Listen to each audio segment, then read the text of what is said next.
Mr. Vembu, you have been strong advocate that one should not lay off people, especially a tech company.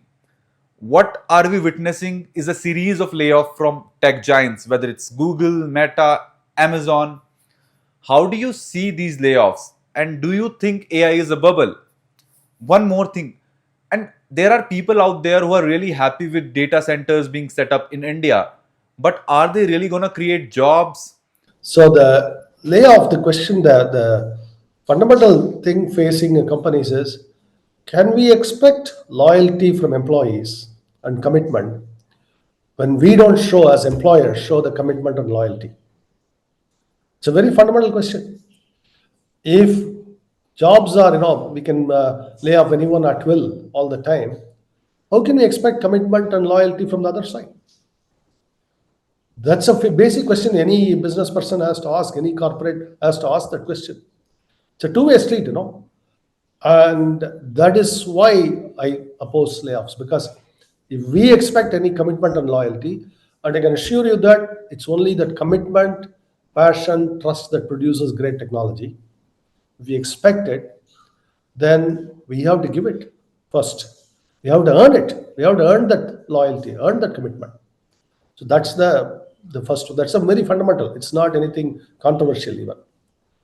Now on the AI question, this really goes back to fundamental question. What is the who owns the technology here? Because it's not about AI.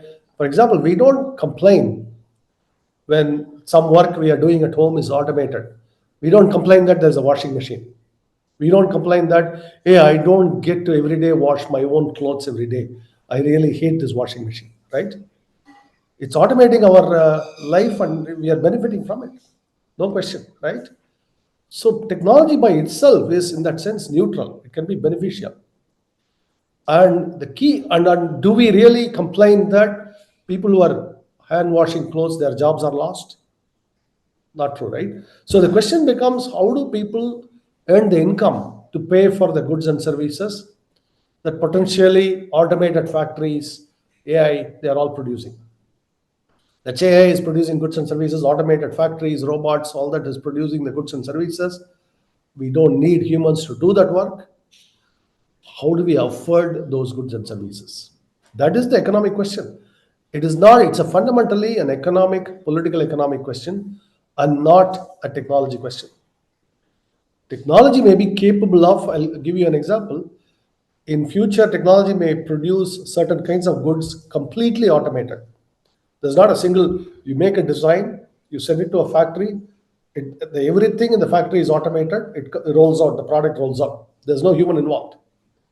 Now, there are no jobs in that factory now. But how do the humans afford that product? That's a fundamental question, and answers are known. It's actually not a very difficult problem to solve. One answer people would say is universal basic income. The government essentially pays people to afford the goods and services. And we already see that type of politics in very many states in India because that's what we call freebies, but in the West they call it universal basic income. They are the same kind, same nature of that. Okay, that's one type of solution. That's a political solution. There is actually different other solutions possible, and the nature of jobs may change. We talk about, for example, preserving nature, rivers, water. Let me tell you, let me give you problems that are not outside the purview of AI. Restoring our soil health, restoring our food safety, making sure that everybody gets nutritious food that is healthy, and water, making sure that we have water, and restoring our ponds, our rivers, and then planting trees and taking care of all of the livestock, animals well. As we drink milk, we consume the livestock products. Are they in good health? All of these can be well paying jobs. And then teaching kids, nursing patients, nursing the sick. All of them could be well paying jobs. And I'll leave you with this idea. And what does a rural Indian teacher earn? How long? Here's a metric I use. How many days of work a teacher has to work in order to afford an iPhone? Okay. And for a rural Indian teacher, it may be 5 months, 6 months, something like that. Could be 3 months, it could be 6 months, depending on the what the job pays. A teacher in Switzerland may be like 3 days, 4 days. So the same job teaching, same job, exact job teaching.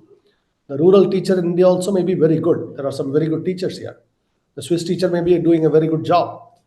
3 or 4 days of pay buys you an iPhone. Here, 3 or 4 months of pay buys you an iPhone, maybe longer. Why is that? The same iPhone, the same teaching job. The geographic location changed the pay, right? That completely arises from the how much production you have, how is the distribution of income. And that's a political economic question, structural question. It is not a technology question. It can be solved.